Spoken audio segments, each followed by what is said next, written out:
Mice are the silent thieves of the homestead, capable of destroying a winter's supply of grain in just a few short weeks. Before the era of synthetic rodenticides and toxic baits, our great-grandparents managed to keep their pantries pristine using nothing but clever engineering and a deep understanding of animal behavior. The problem with poison isn't just the danger to your pets or your health.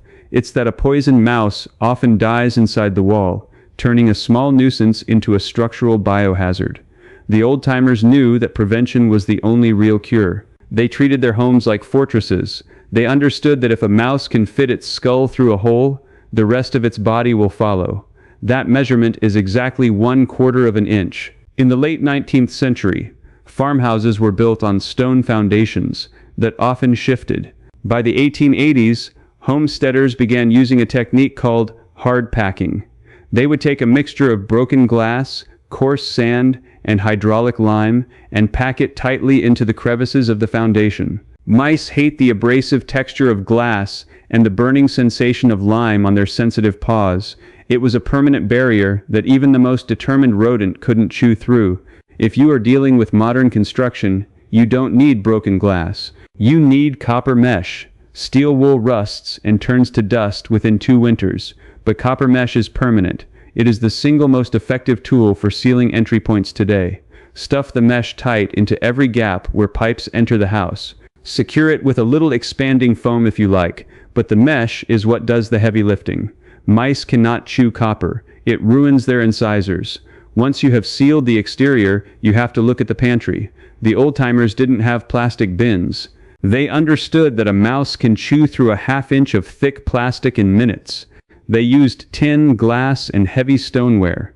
If you're keeping flour, oats, or corn in plastic bags inside a cupboard, you are essentially setting out a buffet. Move your dry goods into galvanized steel trash cans. These were staples in every barn and shed for over a century, for a reason. They are scent-proof, bite-proof, and fire-resistant. If you can't source galvanized steel, look for thick-walled mason jars or heavy-duty ceramic crocks with tight-fitting lids. A mouse's sense of smell is roughly 3,000 times more sensitive than a human's. If they can't smell the grain, they won't come knocking. Beyond storage, the old-timers used tactical deterrents. Peppermint oil is the most famous, but it only works if you use the real stuff. Synthetic air fresheners don't faze a hungry mouse. You need high-grade essential oil, specifically mentha piperita. Mice have an incredibly sensitive olfactory system. The intense, mentholated sting of pure peppermint oil overwhelms their nasal passages. They find it physically repulsive. Soak cotton balls in the oil and place them near pantry corners or floorboards. Refresh them every 3 weeks. Another old trick from the Appalachian homesteads involves bay leaves. Placing dried bay leaves inside your flour sacks or on the shelves of your pantry does more than just deter pests. It creates a chemical barrier they refuse to cross. It isn't a myth. The cineol and eugenol in the leaves act as natural repellents that affect the mouse's nervous system. It's a low-tech solution that costs pennies but lasts the whole winter. But let's address the elephant in the room. What happens when they get inside the barn? You cannot seal a barn like you seal a kitchen. In the 1920s, farmers relied on the balanced pivot method for grain management. They would build their feed bins on raised legs, at least 18 inches off the ground. Each leg was then fitted with an inverted metal cone, often fashioned from old tin roofing. A mouse is a decent climber, but it cannot navigate an inverted metal slope. By creating a physical overhang, you break their climbing path. Even if they scale the wooden leg, they hit that smooth tin cone and slide right back to the floor. It is basic physics applied to agriculture. If you are currently storing feed on the floor, you are losing at least 10% of your volume to waste and contamination. Rodents don't just eat the grain, they urinate and defecate in it. A single mouse can drop 50 to 75 droppings per day. When you store food on the floor, you aren't just losing money, you're inviting disease into your home. Let's talk about traps. Not the plastic snap traps that break after 2 uses, but the drowning barrel method or the tuna can mechanism. The old-timers loved the balance beam trap. You take a long, thin board and balance it on the edge of a tall barrel. Put a bit of peanut butter at the far end.